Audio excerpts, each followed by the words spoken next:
All right. Hi, gang.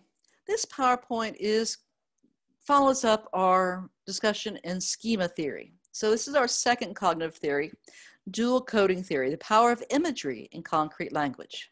Now, very quickly, I want you to pay attention to the key ideas here, even in the title. Dual coding. Dual meaning two.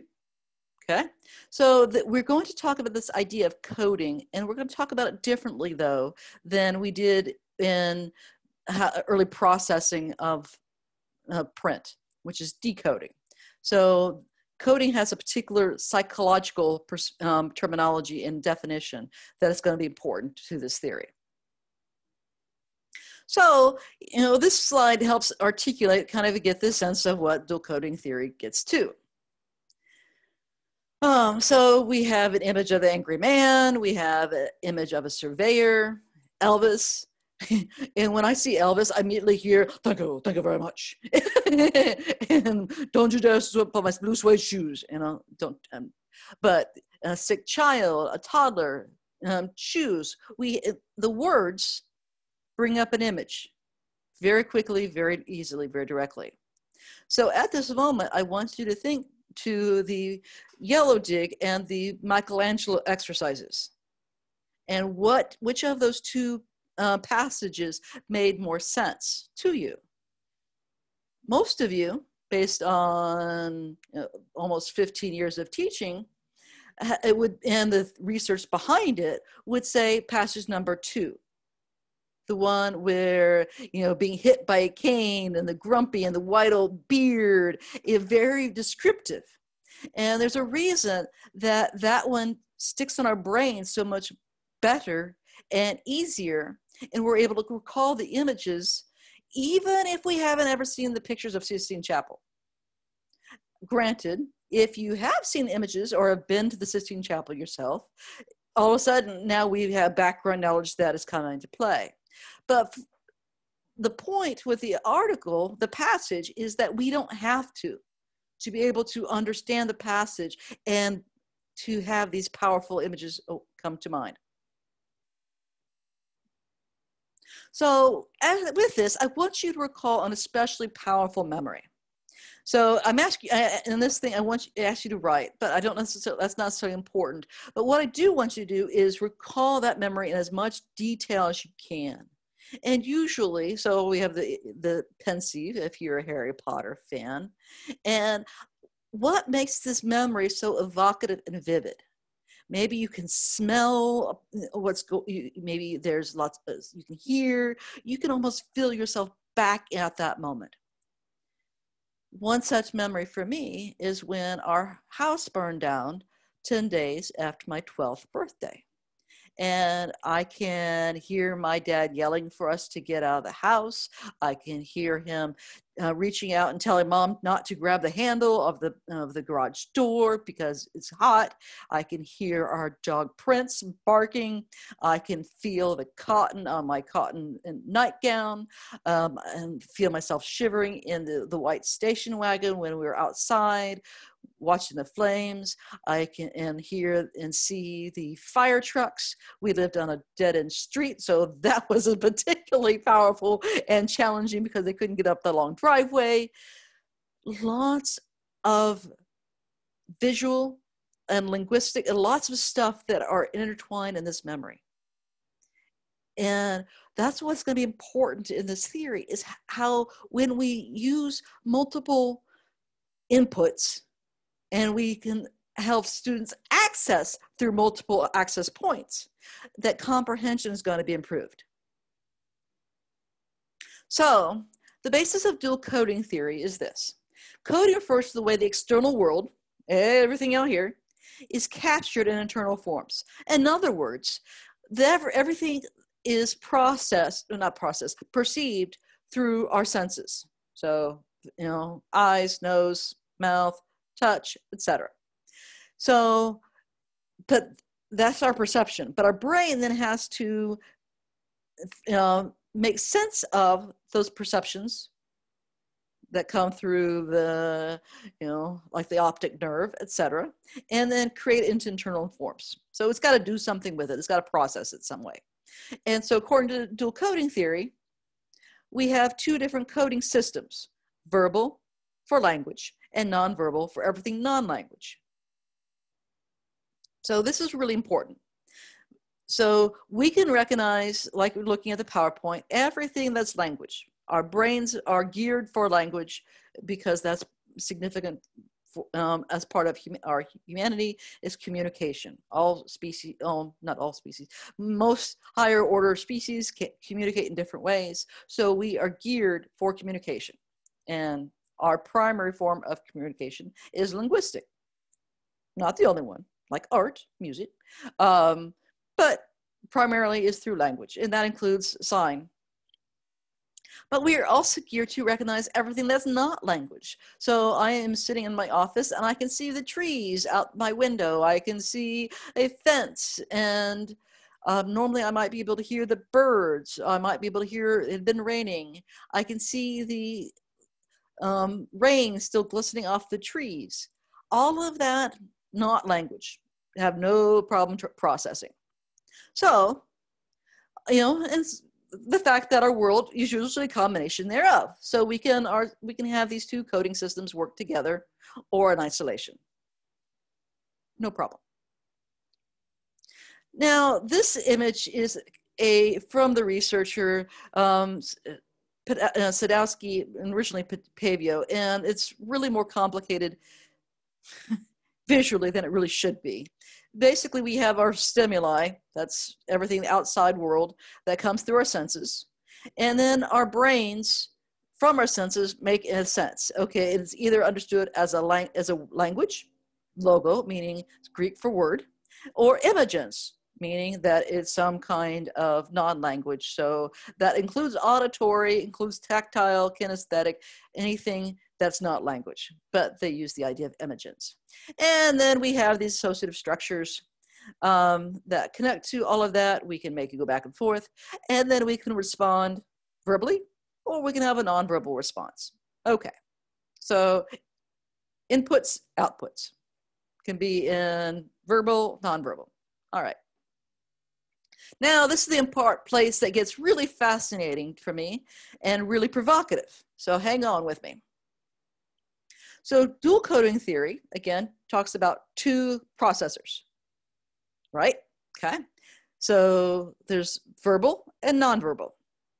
But we can also talk about language as having two different types of language. Now, again, I want you to think about, go in reference, you might even pull up those Michelangelo articles. When there's words like, Renaissance and realism, and all of those abstract words that have no physical, they're constructs. You can't touch, taste, feel them. So when we have largely abstract language, we can only use the verbal processor. That's because language has to be processed by the verbal processor that processes language. All right, that makes sense so far. But because it's abstract, it only gets processed verbally. Now, concrete, when the words, language, orally or written, produce an image or sound, a feeling, a sense in one's brain, and concrete language does that. That's why it's so powerful. That's why so many of us love, even if it's biography, a good biography that uses really concrete language, helps us see what happened. So that concrete language elicits and stimulates both a verbal and nonverbal processor. Now, this is what you think about how and why.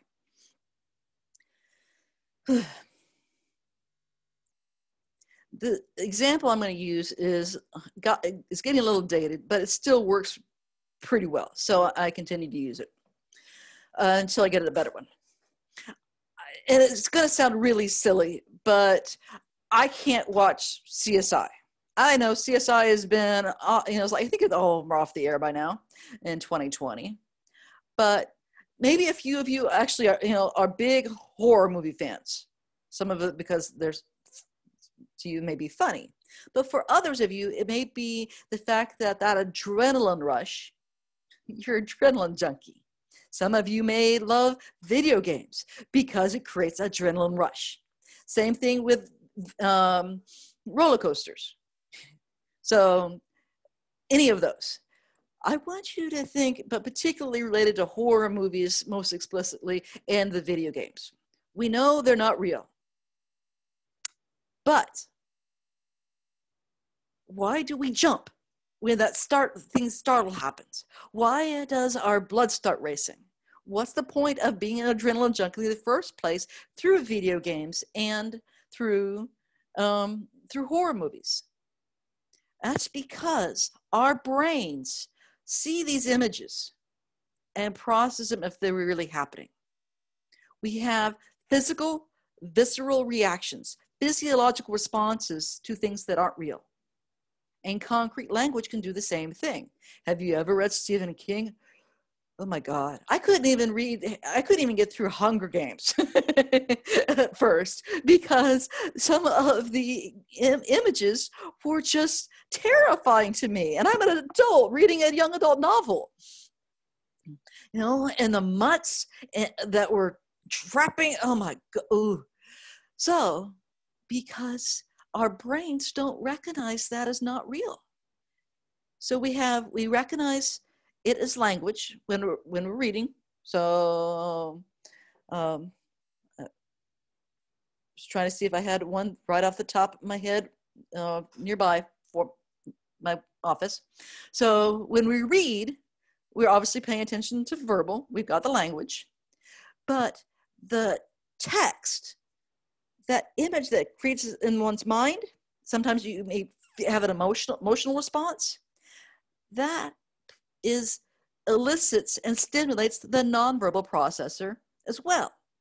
So now we have two processors at work, and two is more than one. So when we have additive processes, that allows for stronger encoding. There's that word, encoding. So go back to that memory you had. All of those, the sounds and tastes and smells, senses, all of those have been encoded into a rich experience that's now tightly wound and can't be separated. And maybe for some of you, a song might trigger that particular experience. And or maybe it's a smell. There had been a hotel chain that was using the smell of warm chocolate chip cookies because they recognized that smell became associated with the hotel. They were trying to encode the sensory smell with the memory and association with the hotel brand. So brand, smell, enhanced coding, and greater recall. So the one last slide here is to really help highlight.